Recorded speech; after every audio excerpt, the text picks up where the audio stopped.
शांति 26 अक्टूबर 2024 प्रातः मुरली ओम शांति बाप दादा मधुबन। आज प्यारे बाबा ने सुनाया। बाबा कहते हैं कि मीठे बच्चे, सर्वशक्तिमान बाप आया है तुम्हें शक्ति देने। जितना याद में रहेंगे उतना शक्ति मिलती रहेगी। मीठे बच्चे, सर्वशक्तिमान बाप आया है तुम्हें शक्ति देने। जितना याद में रहेंगे उतना शक्ति मिलती रहेगी। आज की मुरली से बाबा ने प्रश्न किया, इस ड्रामा में सबसे अच्छे से अच्छा पाठ तुम बच्चों का है कैसे? इस ड्रामा में सबसे अच्छे से अच्छा पाठ तुम बच्चों का है कैसे? उत्तर में बाबा ने बताया, तुम बच्चे ही बेहद के बाप के बनते हो। बाबा कहते भगवान टीचर बनकर तुम्हें ही पढ़ाते हैं। तो भाग्यशाली हुए ना। तो तुम बच्चे कैसे हुए? भाग्यशाली हुए ना। विश्व का मालिक तुम्हारा मेहमान बनकर आया है। वह तुम्हारे सहयोग से विश्व का कल्याण करते हैं। तुम बच्चों ने बुलाया और बाप आया, यही है दो हाथ की ताली। तुम बच्चे ने बाप को बुलाया और बाप आया, यही है दो हाथ की ताली। अभी बाप से तुम बच्चों को सारे विश्व पर राज करने की शक्ति मिलती है। बाबा कहते अभी बाप से तुम बच्चों को सारे विश्व पर राज करने की शक्ति मिलती है। भक्ति मार्ग में तो गाते रहे, इतनी शक्ति हमें देना दाता, और मन का विश्वास कमजोर होना तो दाता तो शक्ति देता है, लेकिन सर्वशक्तिवान के सन्मुख पहुंचेंगे तभी तो शक्ति मिलेगी ना। ओम शांति। मीठे मीठे रूहानी बच्चे रूहानी बाप के सामने बैठे हैं। बाबा कहते शिक्षक के सामने भी बैठे हैं और ये भी जानते हैं ये बाबा गुरु के रूप में आए हैं हम बच्चों को ले जाने।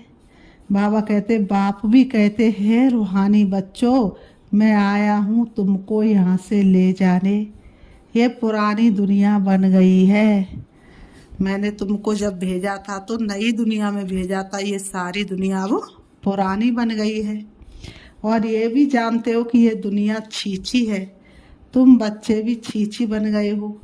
अपने को आप ही कहते हो पतित पावन बाबा, आकर हम पतितों को इस दुख धाम से शांति धाम में ले जाओ। अभी तुम यहाँ बैठे रहते हो तो ये दिल में आना चाहिए। बाप भी कहते मैं तुम्हारे बुलावे पर निमंत्रण पर आया हूँ। बाप याद दिलाते बरोबर तुम बुलाते थे ना, आओ। अभी तुमको स्मृति आई है, हमने बुलाया है। अब बाबा आए हुए हैं ड्रामानुसार कल्प पहले मिसल। शिव बाबा आए हुए हैं ड्रामानुसार कल्प पहले मिसल। वो लोग प्लान बनाते हैं ना, ये भी शिव बाबा का प्लान है। वे लोग बहुत प्रकार के प्लान बनाते, ये भी शिव बाबा का प्लान है। इस समय सबके अपने अपने प्लान है ना। 5 वर्ष का प्लान बनाते हैं, उसमें ये करेंगे। बातें देखो कैसे आकर मिलती हैं। आगे ये प्लान आज नहीं बनाते थे, अभी प्लान बनाते रहते हैं। तुम बच्चे जानते हो हमारे बाबा का प्लान ये है। ड्रामा के प्लान अनुसार 5000 वर्ष पहले मैंने ये प्लान बनाया था। बाबा ने कहा 5000 वर्ष पहले भी मैंने कौन सा प्लान बनाया था? नई दुनिया की स्थापना और पुरानी दुनिया का विनाश।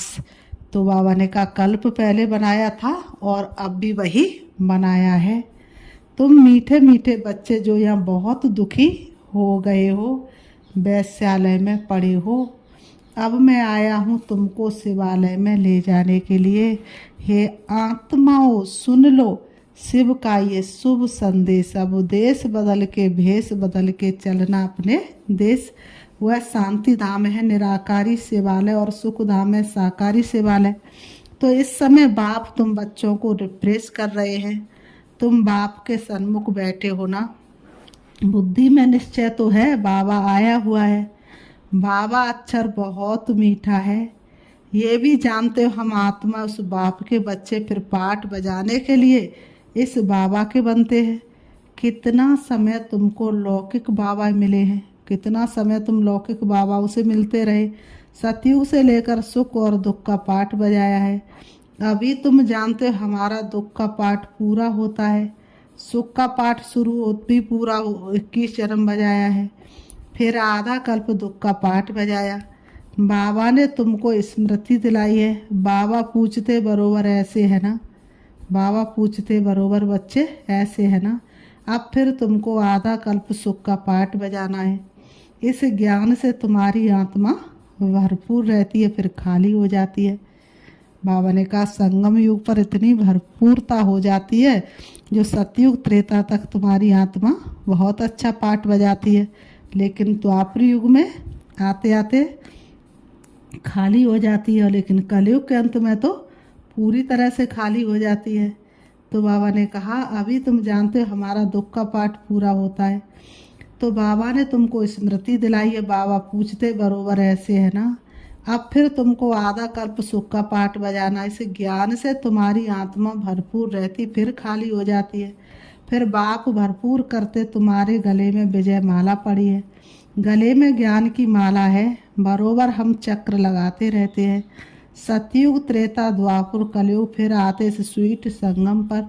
इनको स्वीट कहेंगे। शांति धाम कोई स्वीट नहीं है, सबसे स्वीट है पुरुषोत्तम कल्याणकारी संगम युग। ड्रामा में तुम्हारा भी अच्छे से अच्छा पार्ट है। तुम कितने लकी हो, बेहद के बाप के तुम बनते हो। वह आकर तुम बच्चों को पढ़ाते हैं। कितनी ऊंच कितनी सहज पढ़ाई है, कितनी ऊंची भी है तो कितनी सहज पढ़ाई है। कितना तुम धनवान बनते हो, इसमें कोई मेहनत नहीं करनी पड़ती है। कर हिले न जिब्या हिले, हिले न एक दंत, और सुमिरन ऐसा कीजिए जो कट जाए जन्म जन्म के फंद। ऐसा सिमरन भगवान आकर के हम बच्चों को धरती पर सिखाते हैं।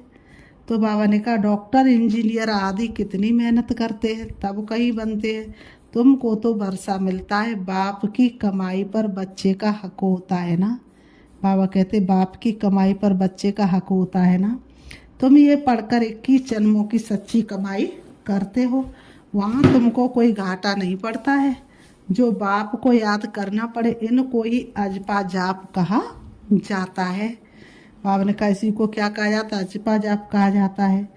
तुम जानते बाबा आया हुआ है, बाप भी कहते हैं मैं आया हूँ। दोनों हाथ की ताली बजेगी ना।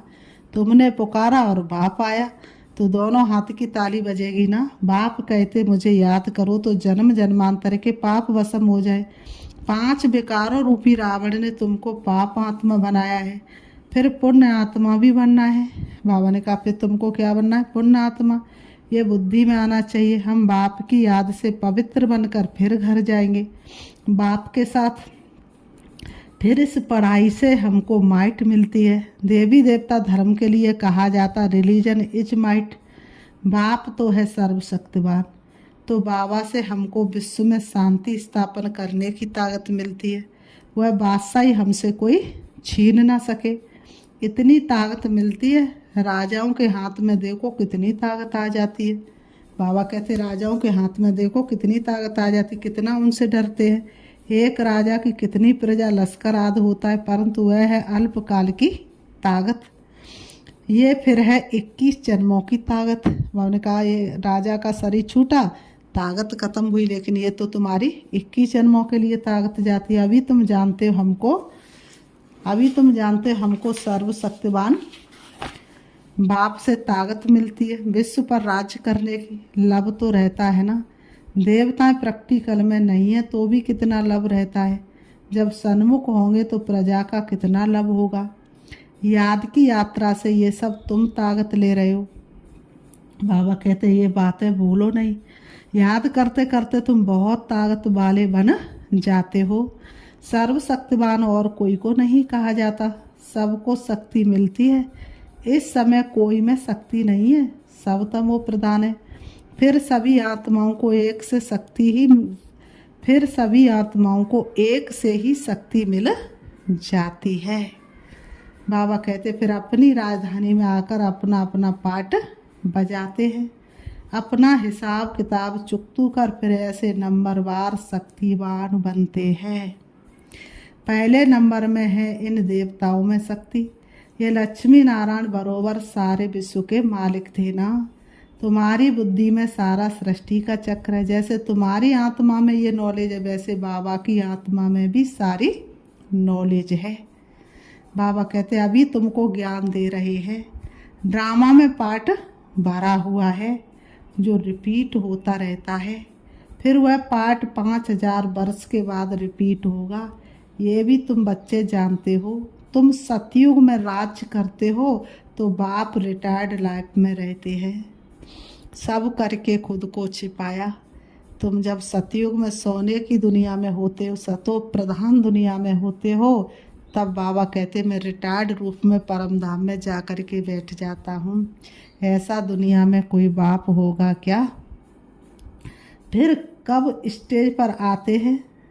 जब बाबा ने कहा जब तुम दुखी होते हो, तुम जानते हो उनके अंदर सारा रिकॉर्ड भरा हुआ है।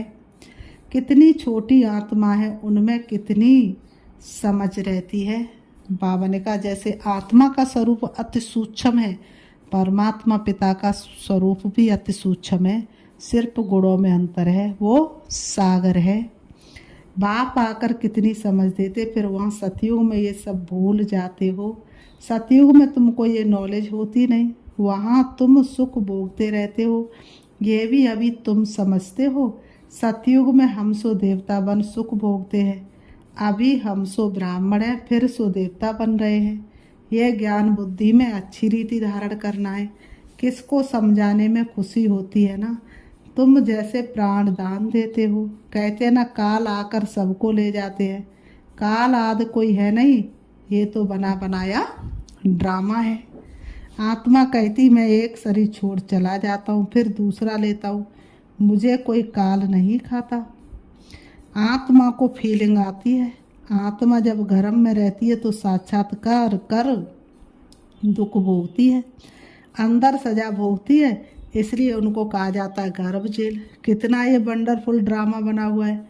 गर्भ जेल में सजाएं खाते अपना साक्षात्कार करते रहते। सजा क्यों मिली?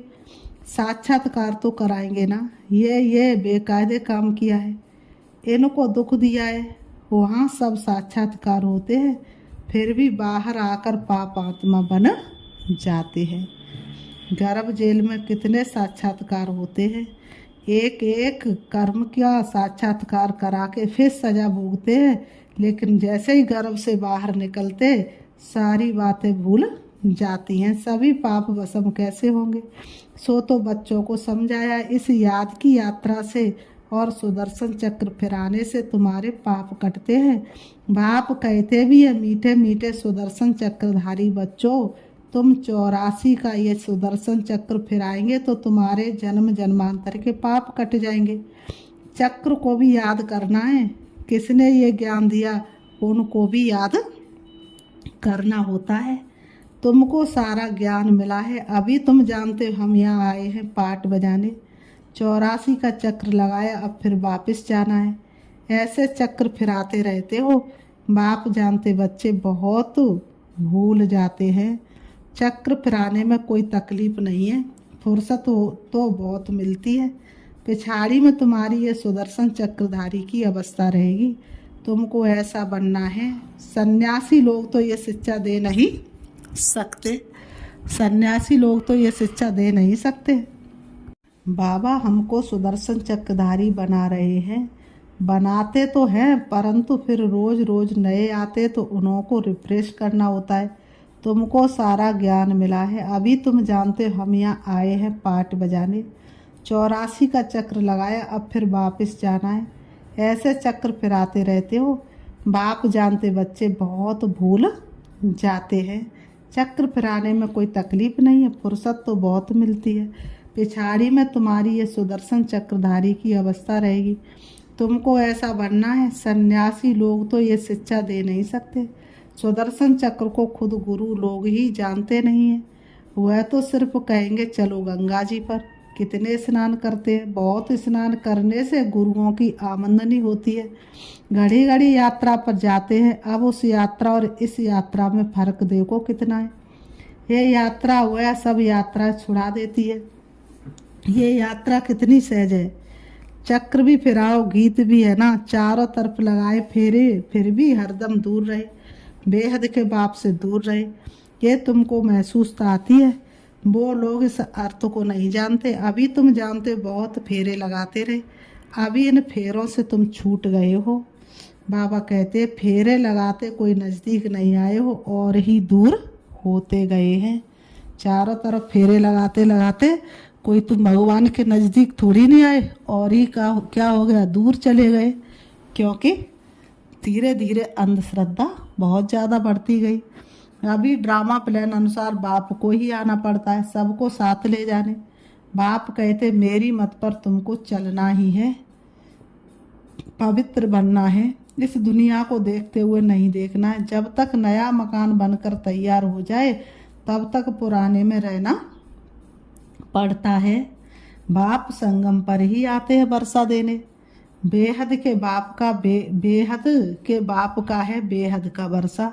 बच्चे जानते बाप का वर्षा हमारा है, उस खुशी में रहते हैं, अपनी कमाई भी करते और बाप का वर्षा भी मिलता है। तुमको तो वर्षा ही मिलता है, वहाँ तुमको पता नहीं पड़ेगा स्वर्ग का वर्षा हमको कैसे मिला। वहाँ तो तुम्हारी लाइफ बहुत सुखी रहती है, क्योंकि तुम बाप को याद कर माइट लेते हो। पाप काटने वाला पतित पावन एक ही बाप है। पाप काटने वाला पतित पावन एक ही बाप है। बाप को याद करने और सुदर्शन चक्र को फिराने से ही तुम्हारे पाप कटते हैं। ये अच्छी रीति नोट करो, यही समझाना बस है। आगे चल तुमको तीख तीख नहीं करनी पड़ेगी। बाबा ने कहा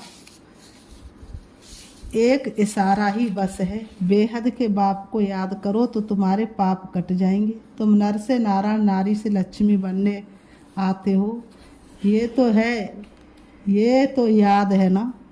बाबा ने कहा और कोई की बुद्धि में ये बात नहीं आती। यहाँ तुम आते हो बुद्धि में है, हम जाते बाप दादा के पास, उनसे नई दुनिया स्वर्ग का वर्षा लेने। बाप कहते सुदर्शन चक्रधारी बनने से तुम्हारे विक्रम विनाश हो जाएंगे। अब जो तुम्हारी जीवन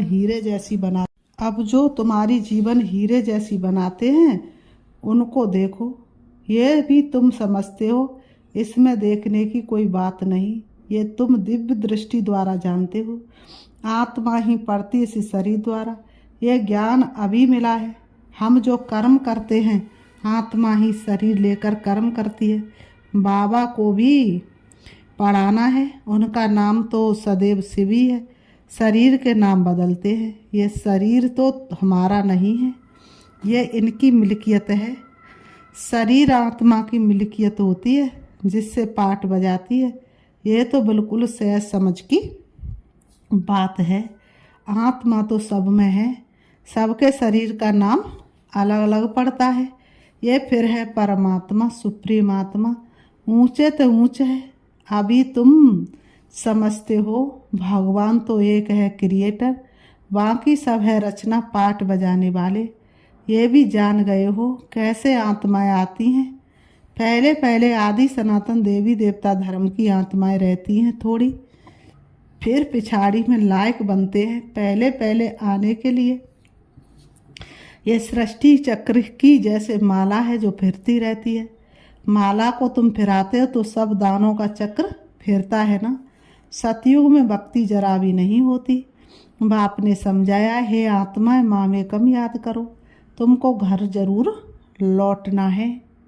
विनाश सामने खड़ा है, याद से ही पाप कटेंगे और फिर सजाएं खाने से छूट भी जाएंगे। मर्तबा भी अच्छा पाएंगे, नहीं तो सजाएं बहुत खानी पड़ेंगी। मैं तुम बच्चों के पास कितना अच्छा मेहमान हूँ। मैं सारे विश्व को चेंज करता हूँ, पुराने विश्व को नया बना देता हूँ। तुम भी जानते हो बाबा कल्प कल्प आकर विश्व को चेंज कर पुराने विश्व को नया बना देते हैं। ये विश्व नए से पुरानी से नई होती है ना। तुम इस समय चक्र फिराते रहते हो। बाप की बुद्धि में ज्ञान है, वर्णन करते हैं। तुम्हारी बुद्धि में भी है चक्र कैसे फिरता है। तुम जानते बाबा आया हुआ है, उनकी श्रीमत पर हम पावन बनते हैं। याद से ही पावन बनते जाएंगे, फिर ऊंच पद पाएंगे। पुरुषार्थ भी कराना जरूरी है। पुरुषार्थ कराने के लिए कितने चित्र आदि बनाते हैं। जो आते हैं उनको तुम 84 के चक्र पर समझाते हो। बाप को याद करने से तुम पतित से पावन बन जाएंगे। फिर बाबा कहते अच्छा मीठे मीठे सिकी लते बच्चों प्रति माता पिता बाप दादा का याद प्यार और गुड मॉर्निंग रूहानी बाप की। रूहानी बच्चों को नमस्ते। हम रूहानी बच्चों की रूहानी बाप दादा को याद प्यार और नमस्ते नमस्ते नमस्ते। धारणा के लिए मुख्य सार नंबर 1, ज्ञान को बुद्धि में अच्छी रीति धारण कर अनेक आत्माओं को प्राण दान देना है, सुदर्शन चक्रधारी बनना है। नंबर 2, इस स्वीट संगम पर अपनी कमाई के साथ साथ बाप की श्रीमत पर चल पूरा वर्षा लेना है, अपनी लाइफ सदा सुखी बनानी है। इस स्वीट संगम पर अपनी कमाई के साथ साथ बाप की श्रीमत पर चल पूरा वर्षा लेना है, अपनी लाइफ सदा सुखी बनानी है।